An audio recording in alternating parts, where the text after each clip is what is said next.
Oh, stop. Hi! Don't mind the violence. So this is Japanese invasion of Sumatra. Pacific War number 13. I just did 12, the fall of Singapore. Man, the Japanese are just moving. You would think they were like fighting a war or something. If you've, and I said at the end of the last one, I should say it now. If you have requested something and you're watching this video, if you've requested something and I haven't done it, please request it again. I know I've said I'll add it to the list. Some I do, but I'm on my phone and sometimes I just forget. I should probably do better and like text myself the thing. If you can include a link to the request, like, hey, I'm requesting this, and then link the video in the comments, that's even better. So without talking much and ruining this, let's get into it. We're doing it now.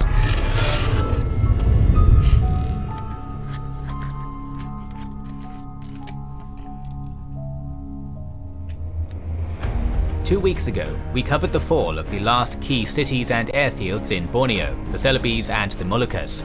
From the airfield of Kendari 2 alone, the Japanese had already achieved their goal of having the necessary range to successfully conduct air operations over Java.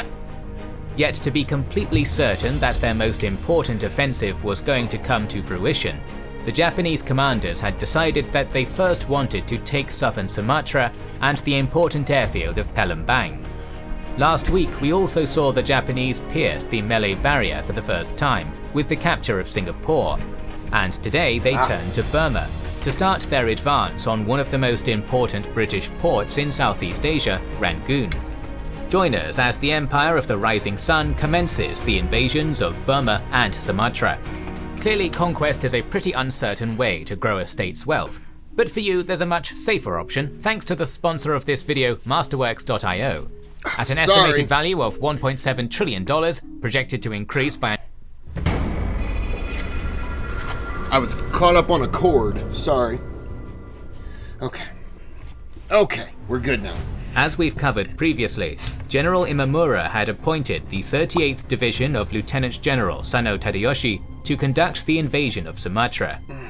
After their successful capture of Hong Kong, the division had advanced into Cam Ranh Bay by January 24th, while the 3rd Air Force had been executing air raids over Sumatra's main airfields since late December. Furthermore, Japanese forces had also occupied the Anambas Islands on January 26th to set up air bases for conducting the Sumatra and Java operations. This was because the invaders were planning to parachute a regiment of paratroopers over the key Palembang airfield, while the bulk of the 38th Division landed at Bangka Island and navigated up the Musi, Saleh and Talang rivers to support the attack on Palembang. Once Palembang was finally in Japanese hands, the invaders then planned to swiftly seize the Martapura and Tanjung Karang airfields, as well as the oil installations around Talang Abab and Limau. The first landings would be carried out by a 2-battalion strong advance party that departed Cam Ranh Bay on February 9th, with the rest of the division following them 2 days later to ascend the Musi River and join the battlefield. The 38th's landings were to be supported by a strong fleet commanded by Vice Admiral Ozawa Jizaburo, mainly consisting of 6 cruisers and 11 destroyers from the 2nd Fleet and the Southern Expeditionary Fleet. On the other side, the Dutch counted with 4 territorial commands on the island of Sumatra, under the overall control of Major General Roelof Overacker. In South Sumatra in particular, Lieutenant Colonel Vogelsang had at his disposal about 2,000 men at Palembang, with a further 2 companies at Jambi, some 2,000 British reinforcements, and the support of 15 Hurricanes, 35 Hudsons, and 40 Blenheims from the RAF. Although a parachuting operation was not expected, the Dutch, led by Admiral Helfrich, were expecting a naval invasion, so Admiral Doorman's Abda striking force was ordered to Oosthaven with the objective of intercepting the invasion fleet. On February 14th, with reports of Ozawa's convoy approaching southern Sumatra, Helfrich ordered Doorman to depart Oosthaven and carry out a decisive attack on the invaders. But at the same time, the Japanese paratroopers, led by Colonel Kume Seiichi, finally started dropping over the Palembang airfield, covered by elements of the 3rd Air Division.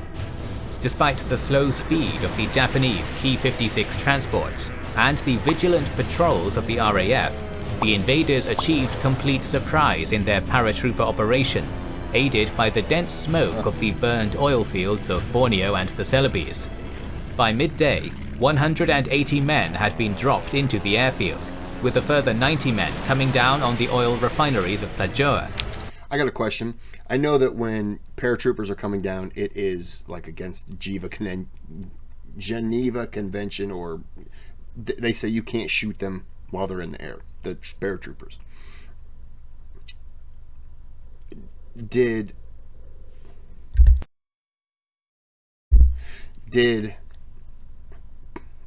have the British or Australians or Americans ever been accused of doing this? Because I would believe every country would be guilty of it. And I'm not trying to stop the video to bring this up. I'm just curious because Japanese are doing it. I would believe that the Japanese, the Germans, the Russians, I'm sure everyone has done it. So I'm just curious, has anyone ever heard anything about the Allies or anyone like that doing it? I don't know why I'm air quoting Allies. While strafing the Dutch anti-aircraft defences, Japanese planes also dropped weapons, ammunition and other equipment for the paratroopers to employ. Benefiting from the close air support, Kume's men quickly engaged and defeated waves of Dutch soldiers, inflicting heavy casualties on them and successfully capturing Plajoa's oil refineries. Yet the fighting was bitter nonetheless, with staunch resistance from the defenders that tenaciously held on to the airfield. By midnight, however, the airfield would also fall into the hands of the invaders, causing General Overacker to order a general retreat towards Oosthaven, from where they would be evacuated. At this point, the advance party of the 38th Division had also entered the Mentok anchorage, with one battalion heading towards Bangka Island, and the rest of the party approaching the coast of Sumatra.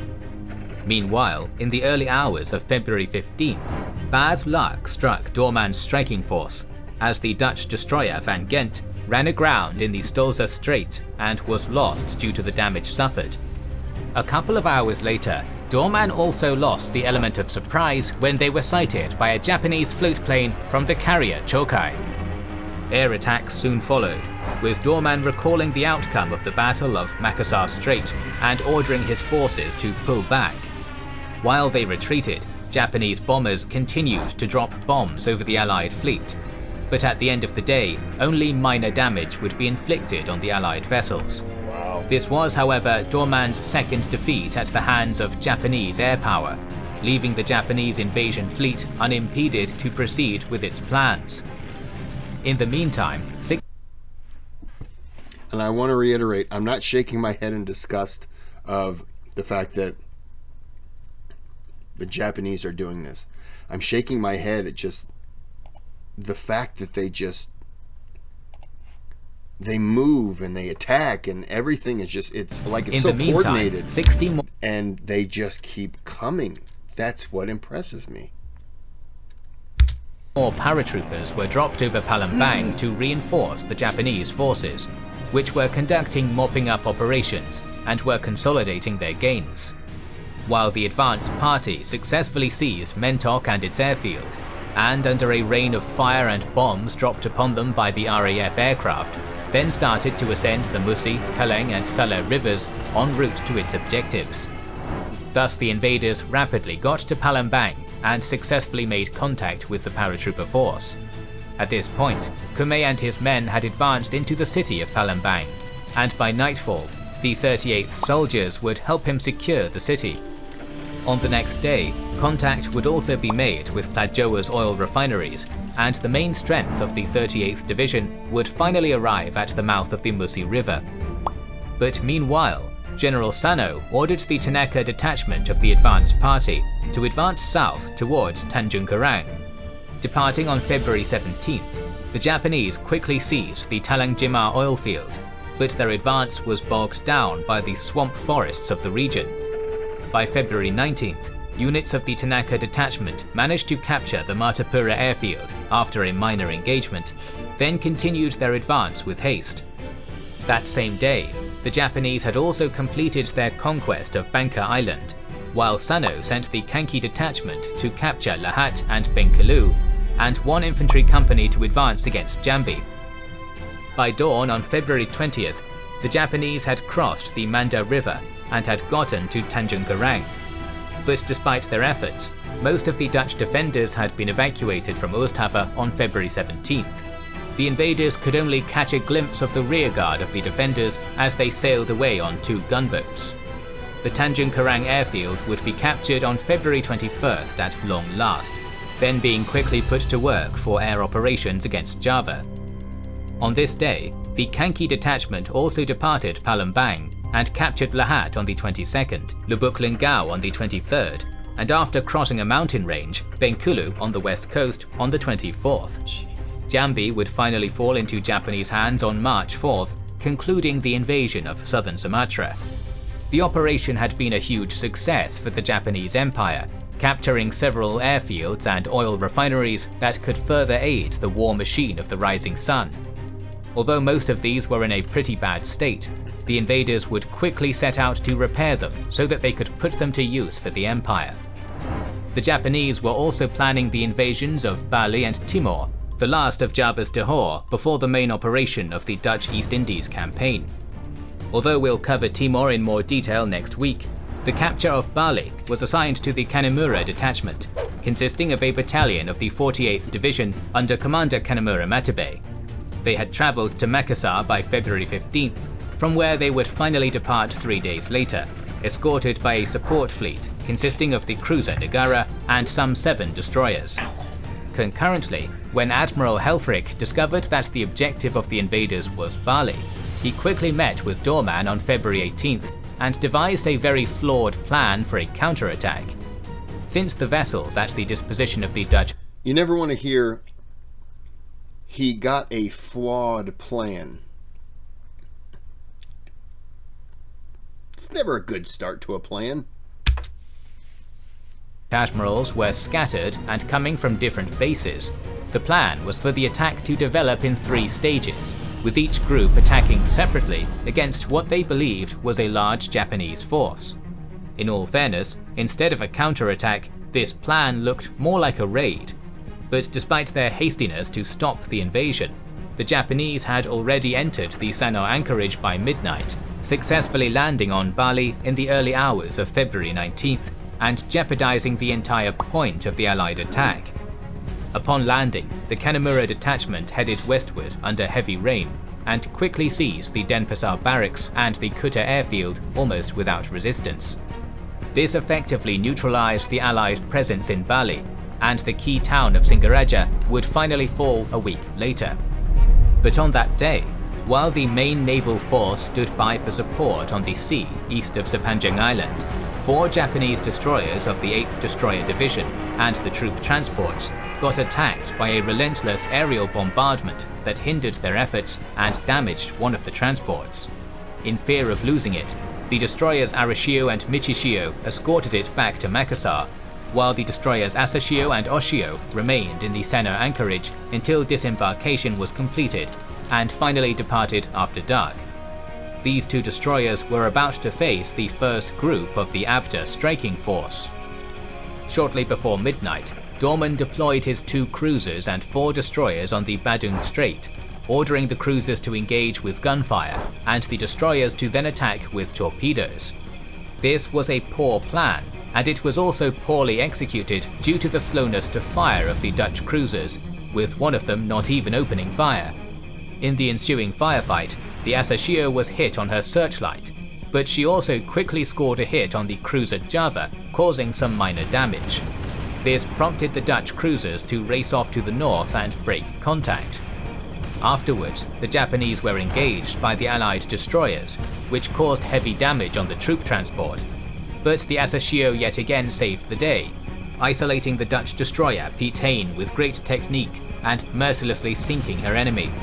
After the demise of the Pitane, the firefight continued, but neither side hit the other again, and in the end, the Allied destroyers escaped to the southeast. Now it was the turn of the second.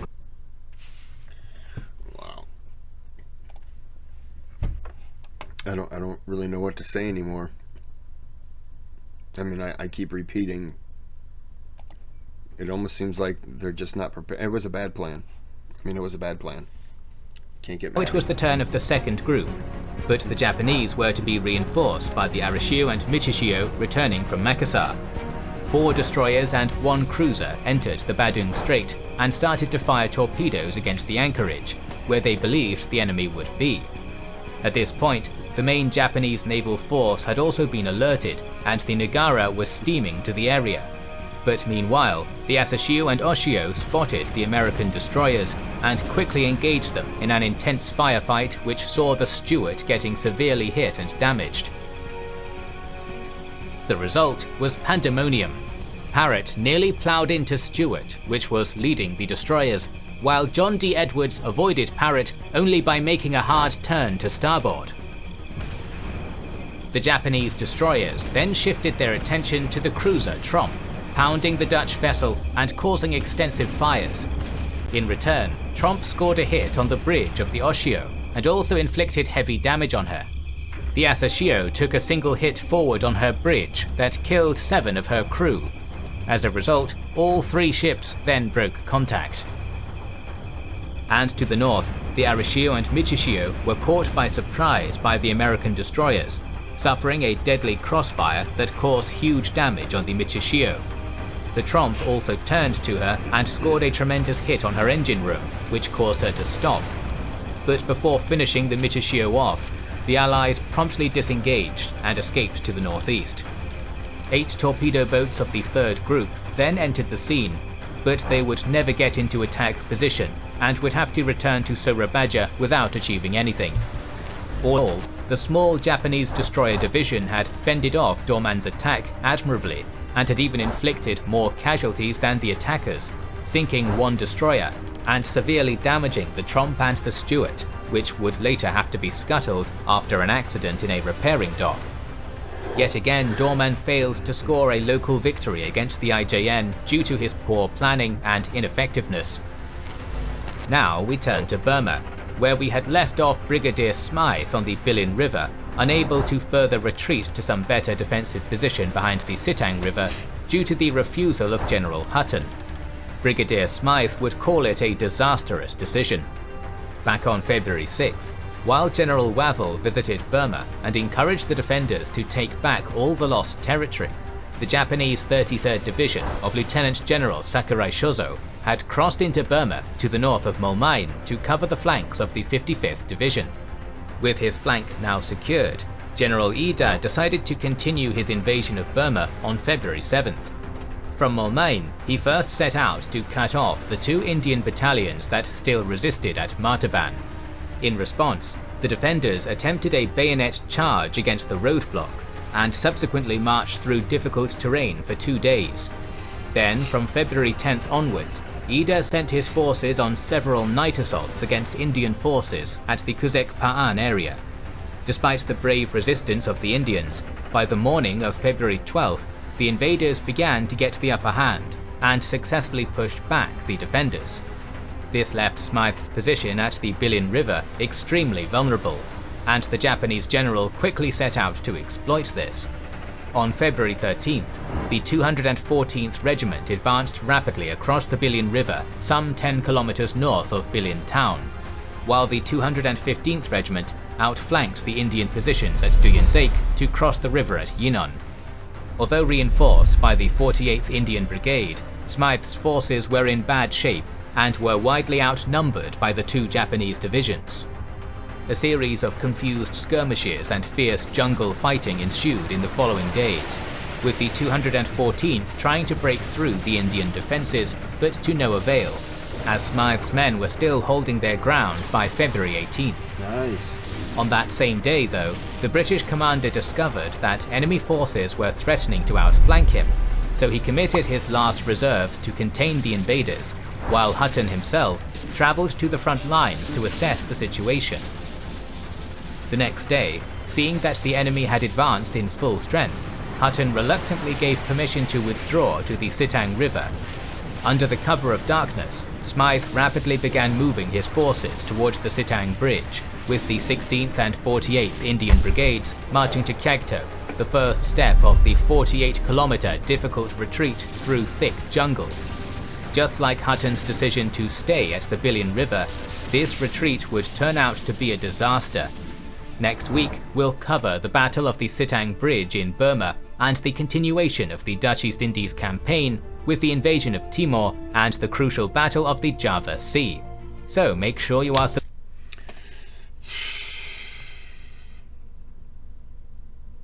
Man, Japanese are impressive. Well, I'm going to end this here because I smell some meatloaf and I'm getting hungry. So, I'm going to end this here. Like and subscribe. Request something if request it again if you have requested. Apologies. And I'm going to go eat. So you have a good day. Have a good night.